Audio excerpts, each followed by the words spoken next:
Ika-24 na kabanata. Umapila si Pablo kay Felix.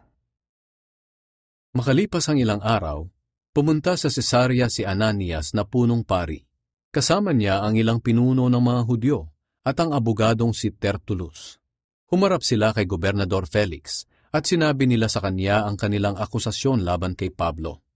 Pagkatawag kay Pablo, inumpisahan ni Tertullus ang pag-aakusa sa kanya.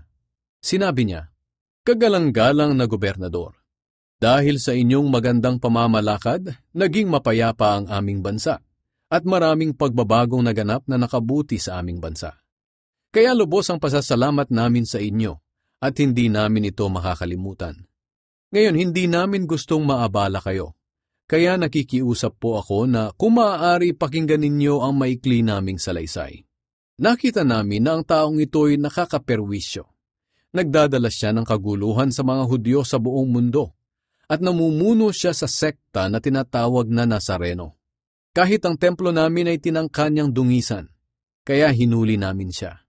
Hahatulan na sana namin siya ayon sa aming kautusan, pero dumating ang commander na si Lysias at sapilitan niyang kinuha sa amin si Pablo.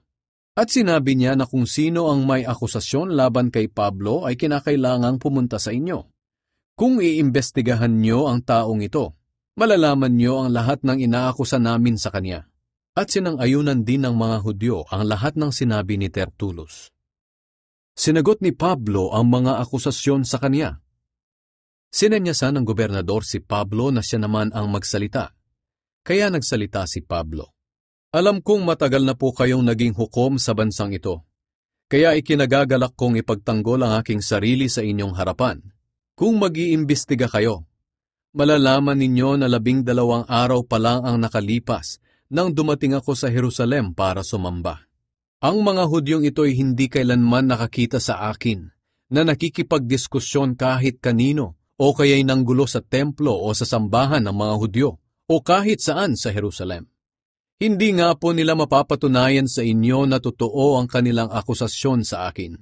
Pero inaamin kong sinasamba ko ang Diyos ng aming mga ninuno sa pamamaraan na ayon sa mga taong ito ay maling sekta.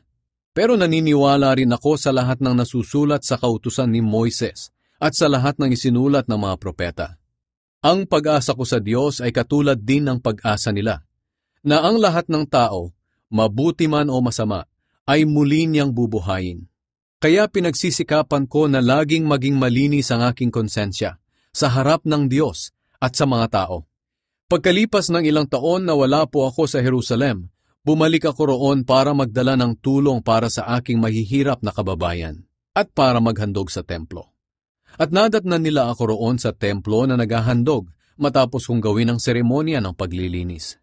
Kakaunti lang ang mga tao sa templo ng oras na iyon at walang kaguluhan. Pero may mga Hudyo roon na galing sa lalawigan ng Asya. Sila sana ang dapat humarap sa inyo kung talagang may akusasyon sila laban sa akin. At dahil wala sila rito, ang mga tao na lang na naririto ang magsalita kung anong kasalanan ang nakita nila sa akin nang imbestigahan ako sa kanilang korte. Sapagkat wala akong ibang sinabi sa harapan nila kundi ito. Inaakusahan ninyo ako ngayon dahil naniniwala ako na muling bubuhayin ang mga patay. Dahil sa marami nang nalalaman noon si Felix tungkol sa pamamaraan ni Jesus, pinatigil niya ang paglilitis. Sinabi niya, "Hahatulan ko lang ang kasong ito kung dumating na rito si Commander Lysias." Pagkatapos, inutusan niya ang kapitan na bantayan si Pablo, pero huwag higpitan at payagan ang kanyang mga kaibigan na tumulong sa mga pangangailangan niya. Humarap si Pablo kina Felix at Drusilla. Pagkaraan ng ilang araw, bumalik si Felix at dinala niya ang kanyang asawang si Drusilla na isang Hudyo. Ipinatawag niya si Pablo at nakinig siya sa mga pahayag ni Pablo tungkol sa pananampalataya kay Kristo Jesus. Pero nang magpaliwanag si Pablo tungkol sa matuwid na pamumuhay, sa pagpipigil sa sarili at tungkol sa darating na araw ng paghuhukom, natakot si Felix at sinabi niya kay Pablo, "Tama na muna yan.